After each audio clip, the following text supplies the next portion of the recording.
Hey everybody, it's Marcia from Everything Wine and More.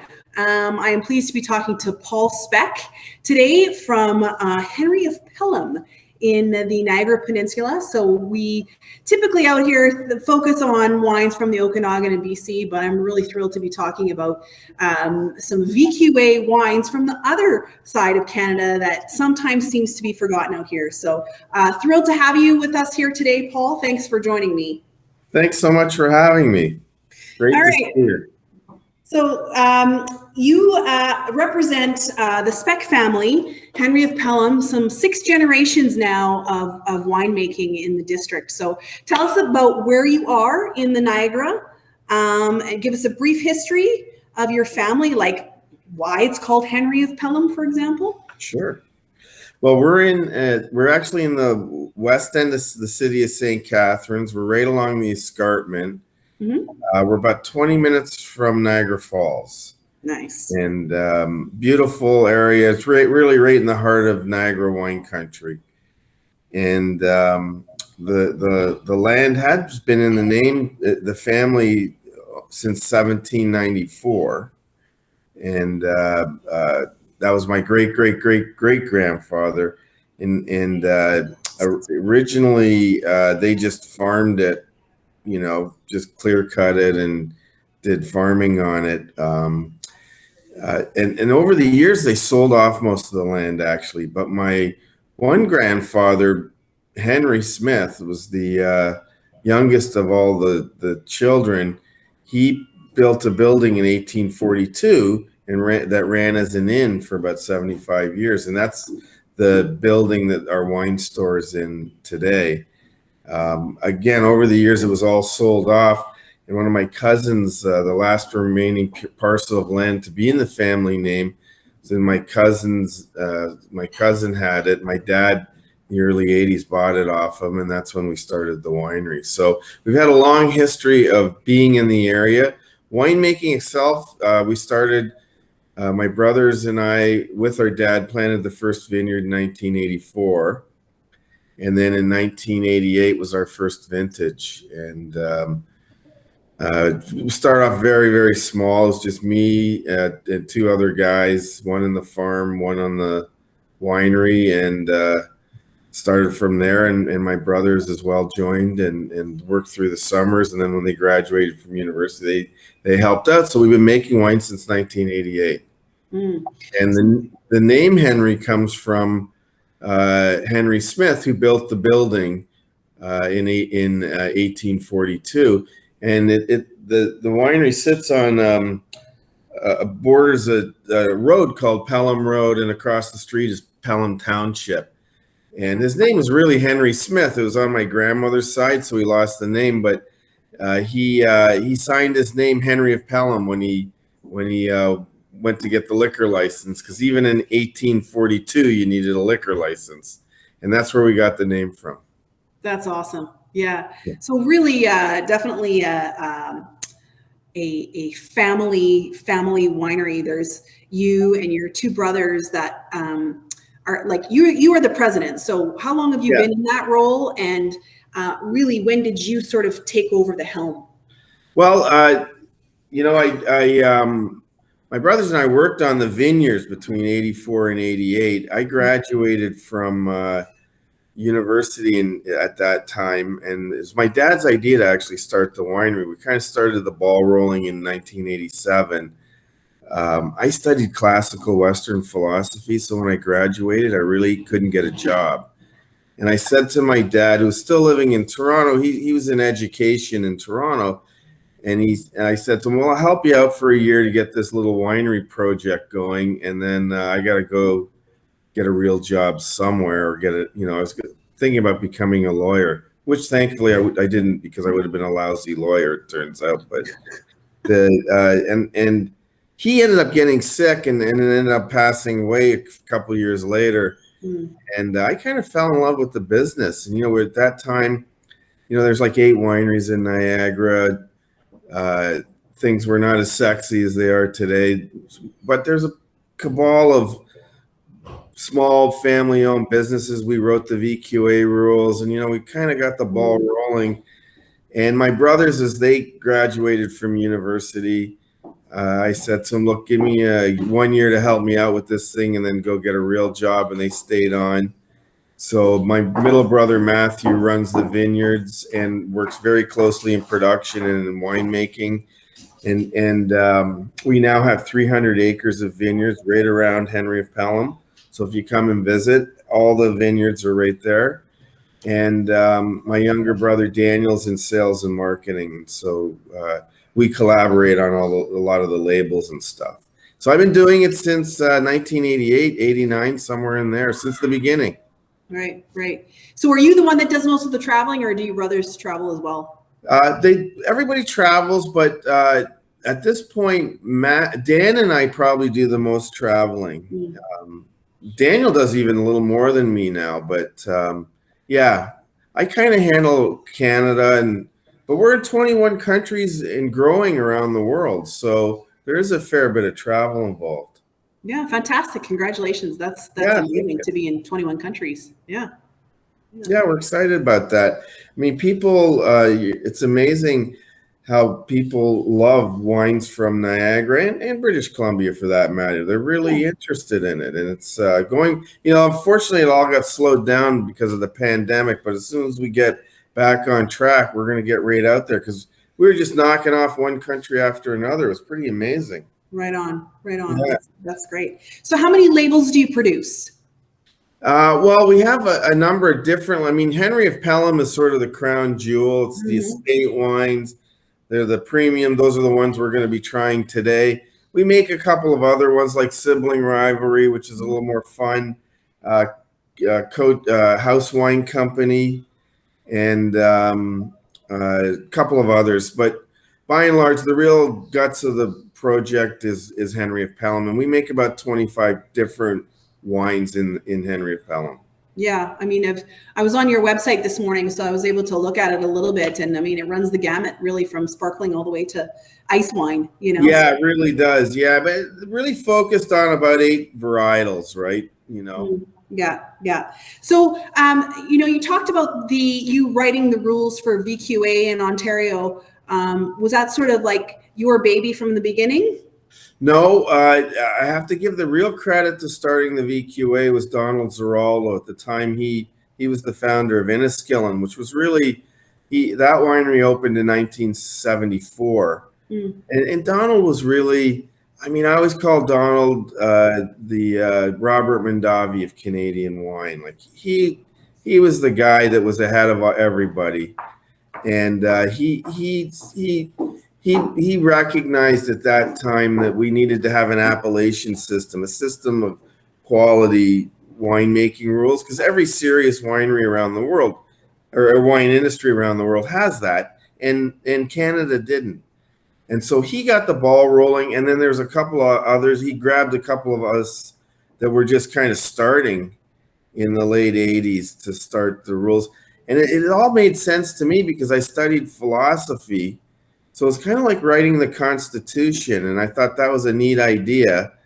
And then it kind of blossomed. Then in the early 90s, we asked our good friends, the Heiss family, George and Trudy Heiss from Grey Monk, and God rest his soul, Harry McWaters from who's an icon. He's kind of the Robert Mondavi of the BC wine industry.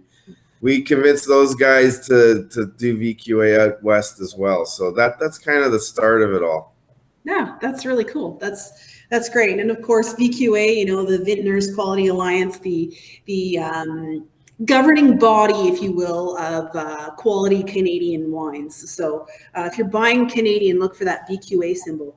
Yeah, it guarantees that all the wine in the bottle is from either British Columbia or Niagara.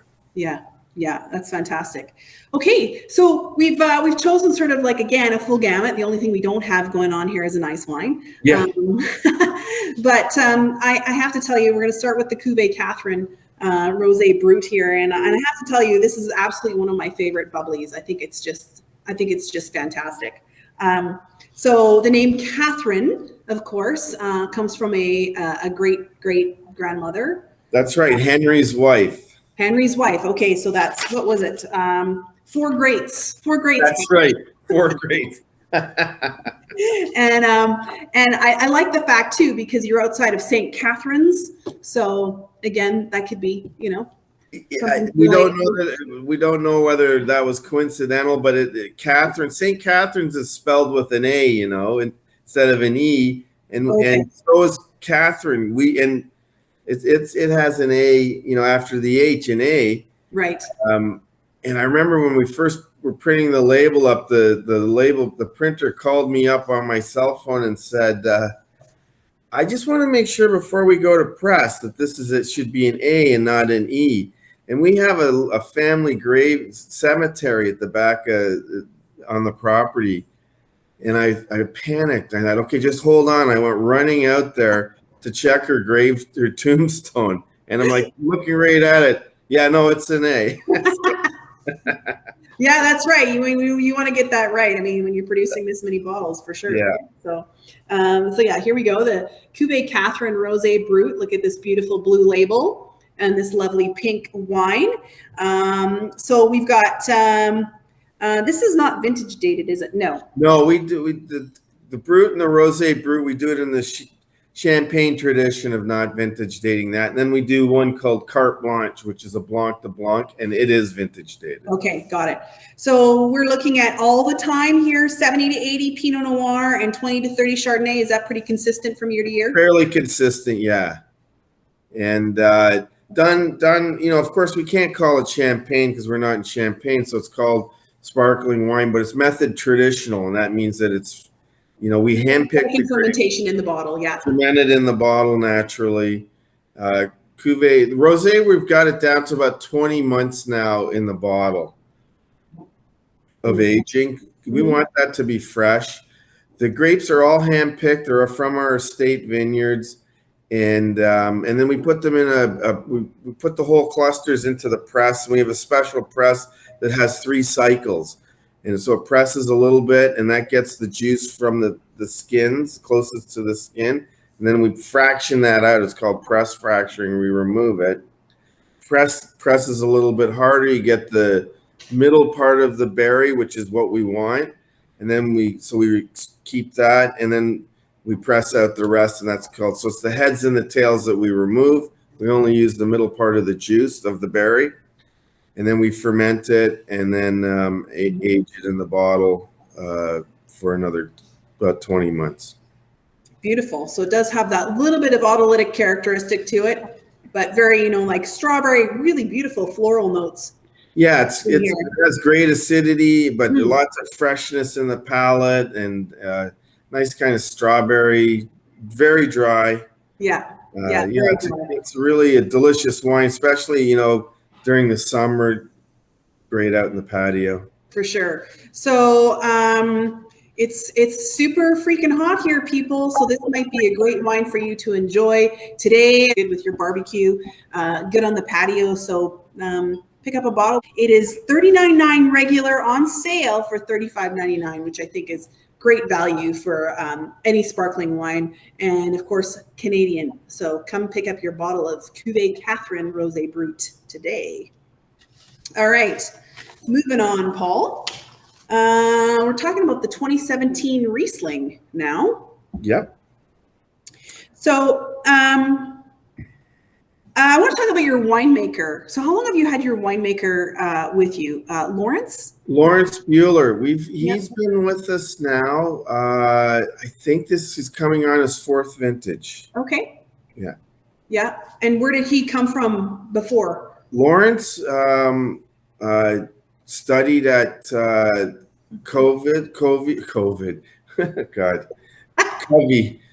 Covey, which is the university in Niagara Wine School.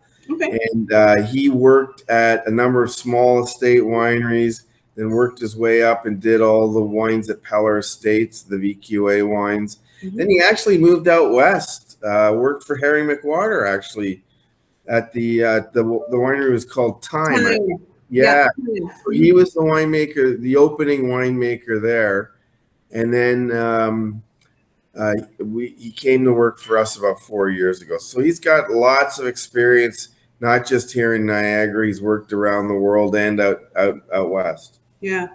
So so now this Riesling here. So is this a blend of several plots, or do you have a specific plot for this one and you keep some separate plots for your ice wine? Talk to me about your Rieslings. Yeah, so that's our classic tier. So we have 3 tiers of wine under Henry of Pelham's labeling. So this is our classic tier. It's grapes that we grow and grapes that we'll purchase from other growers. Okay. It goes both ways. Sometimes if we don't need the other grapes, when we have enough from our own estate, it'll be estate, but we never label it estate. And then we have our mid tier, which is called the estate tier, and it comes from obviously the 300 acres that we have around the winery. And then we have our top tier called Speck Family Reserve Riesling in this case, and that comes from our oldest vineyard that we planted in 1984. So this is a little bit newer, younger vineyards. Okay. And it's you know, I love Riesling because it's very consistent in the vineyard, and it's a really interesting wine because you can do it in a super dry style and off dry, late harvest, and right up to ice wine. So it's a really interesting grape. And the thing about Riesling, what you taste is really like, it's almost like the berry grapes brought in, cold fermented, put into a bottle. Like it really, there's not a lot of winemaking in essence in this. It's fresh, crisp. You know, we're on the Short Hills bench where it's from where the winery is. It's a very deep blue, heavy clay soil. And because we're on the escarpment, there's a lot of limestone shale in there. And so you get a lot of some minerality in that, and you get really kind of a classic lemon lime citrus note to it, which is very typical of Riesling grown on the bench, benchlands of Niagara. Yeah, absolutely. So just for those of you that are watching, so just something to keep in mind for Riesling, this is an off dry style. So if somebody's looking for something that doesn't have that sweetness, this is a good option. Only 17.5 grams per liter of residual sugar, which is like very low for a Riesling. And of course, that high, zippy, laser sharp acidity that really balances any sweetness. Even if you have a really super sweet Riesling, because it has such high acidity, it really balances everything out really well. So, and as Paul said, really nice aromas of those citrus, those limey notes, and some green apple in here. And one of the things I've noticed too about Riesling, and correct me if I'm wrong, Paul, but I always feel like younger Riesling vines will give you that petrol note earlier than older vines. Yeah, that's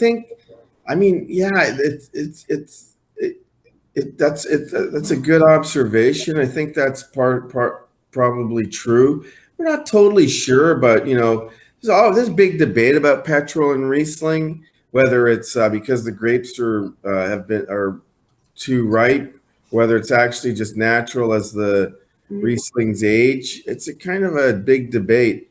And when you first think of the word petrol, you're like, wow, that's not something I want to drink. But actually in Riesling, it's really, there's just a slight viscosity to it, and it kind of tones down the bright, fresh notes in a good way, almost like the way oak in Chardonnays, if it's done properly, really complements the wine.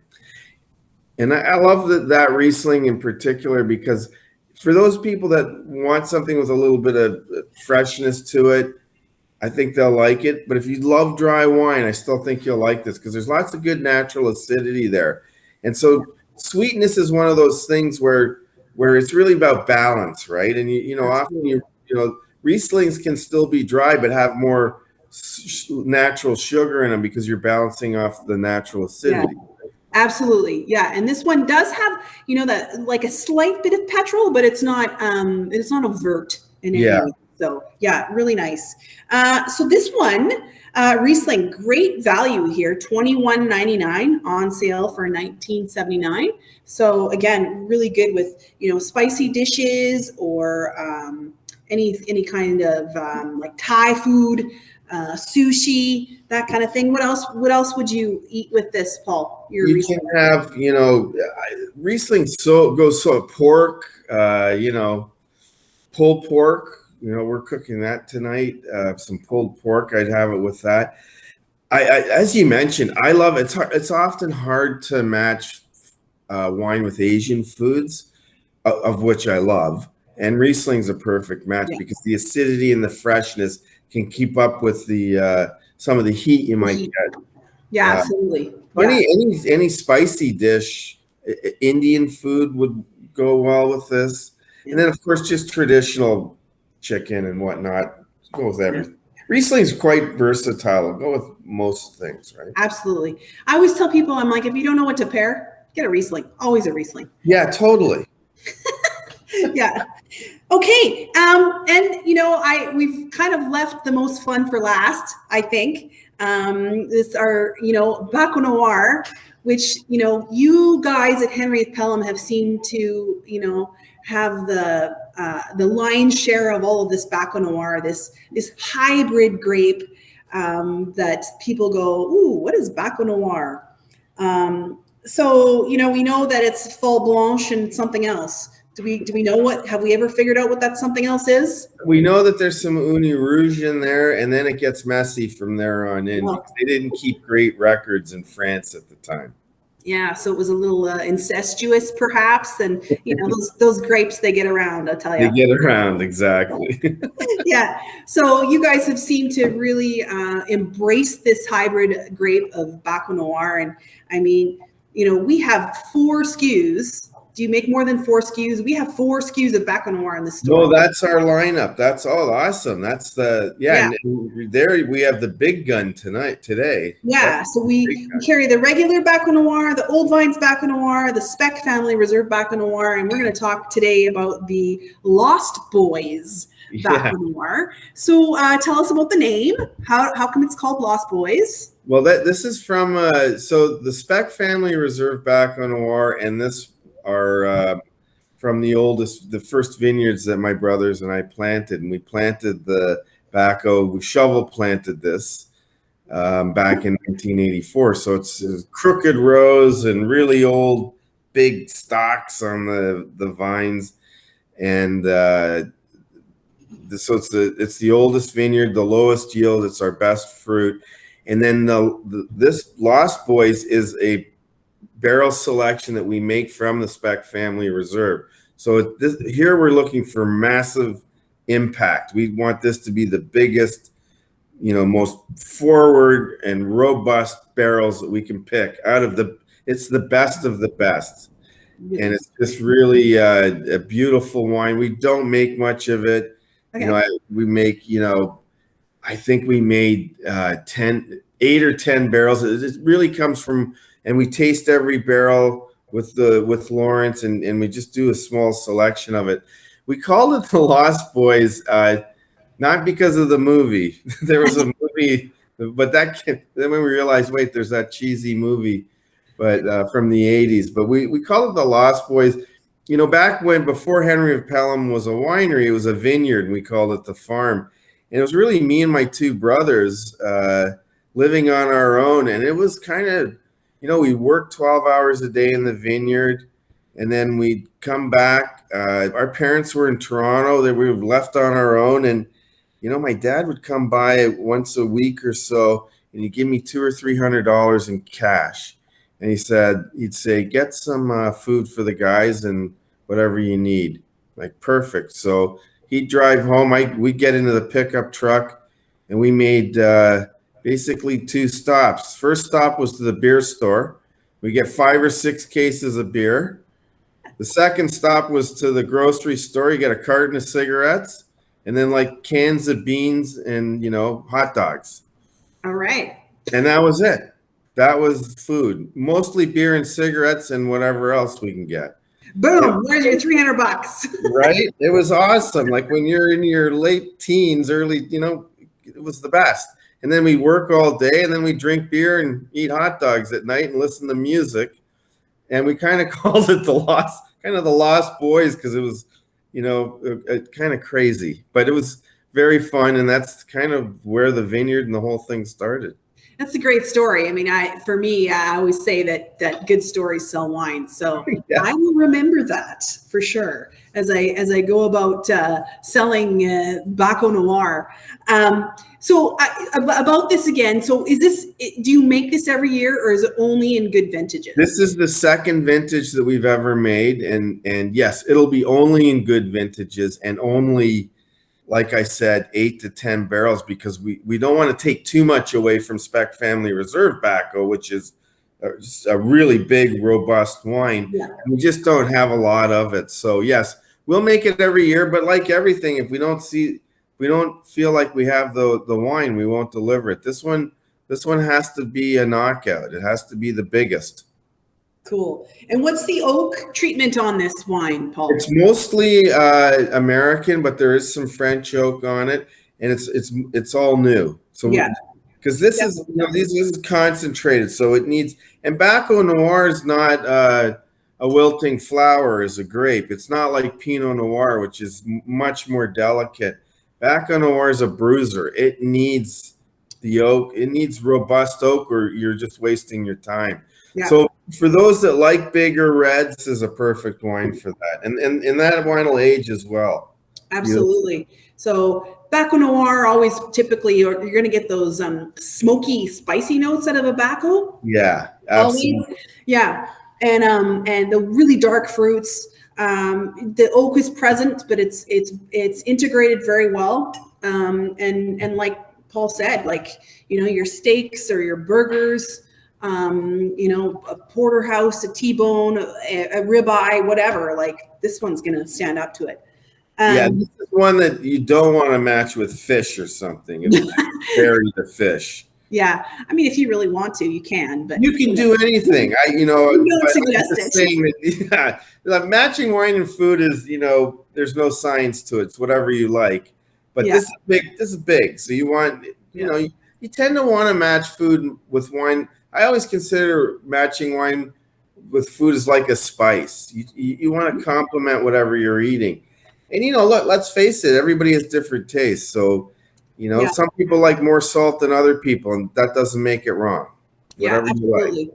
So what's the oldest vintage then of Lost Boys that you have? That's the second vintage. So that should be 2019, right? Yep. So the first year we made it was 2018. That's okay. We've done it twice. And so how long would you age this for then? You can age that easily 10 years or longer. I tend to Baco will go 10 to 15 years easy, but I tend to like Baco within the first 10 years. I like that sort of brighter fruit. As it ages, that sort of Bing cherry and brightness and starts to tone down a bit, and it gets a little more plummy. But again, it depends on a little more earth tones start to creep in as Baco, almost kind of like the way Pinot Noir actually ages over time.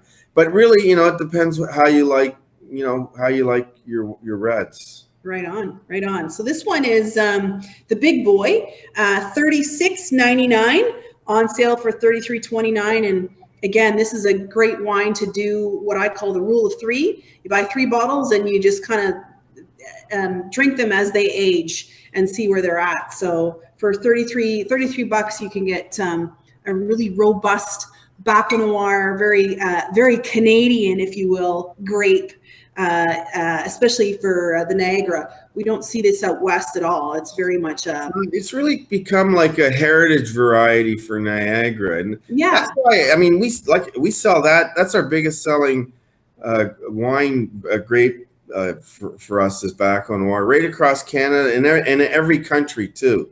Yeah. Because I think people are, we've kind of handcuffed ourselves with all the traditional, 10 or so grape varieties. And now people are starting to venture out to Carmignan and all these, there's literally thousands of grape varieties around the world. And look at Italy. right, Italy. And we drink Cabernet Sauvignon all the time and Pinot Noir.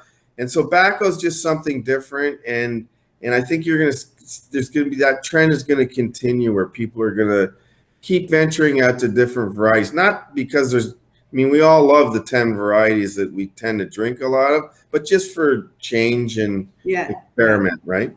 Yeah. In fact, actually, just your like your entry level Baco Noir is probably my favorite. You know, the little Yeah. 21.99 Baco is probably one of the ones that I really like the best. And that one you can drink every day. It's a little not quite as robust and massive as this one. So yeah. Yeah, for sure. What is our, oh yeah, we're only at 13% alcohol though, so it's not a big beast.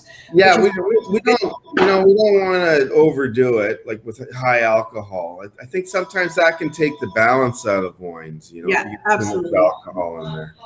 Yeah, for sure. So, so again, all of these wines on sale here at the store. You're gonna enjoy any one of them. Is there any other words of wisdom you want to impart for us, Paul, or any projects that you guys have on the go that you want to share with us? Well, you know, we just finished planting a vineyard last year, so we've actually planted all the vineyards out, and we're excited to have you guys come and see us, and we're excited to come and see you. You know, I think there's light at the end of the tunnel here, and yeah, we're almost there. Please come to Niagara when you get a chance. I mean, it's, you know, the wineries are just popping up, and there are so many cool little wineries you've probably never even heard of, making really neat wines.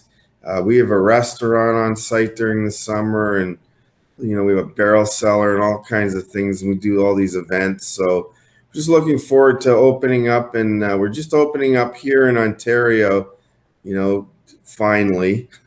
Yeah. You know, and so we just look forward to seeing everybody. 2020 vintage, while it was a crappy year for everything else, in Niagara, 2020 as a vintage was awesome. And it's almost, and it won't just be coming from me, and it's not self-serving. I think it's the best vintage we've ever had, and we're 33 vintages in at this point. It's amazing. Red, white, rosé, just blessed with a great vintage. So it's the one bright spot coming out of what's altogether a crappy year. Yeah, well, that's good to hear. And I've heard that in other countries too, like a really great vintage 2020. And of course, it'll be a vintage that everybody will remember. No kidding. Yeah. Paul, thank you so much for taking the time to talk to me today and to talk to the Everything Wine and More audience. Can't wait to come to Ontario and visit the wineries. As you said, it's going to be my next big Canadian trip for sure. Thank you so much for your support. Really appreciate it. All right. Have a great day.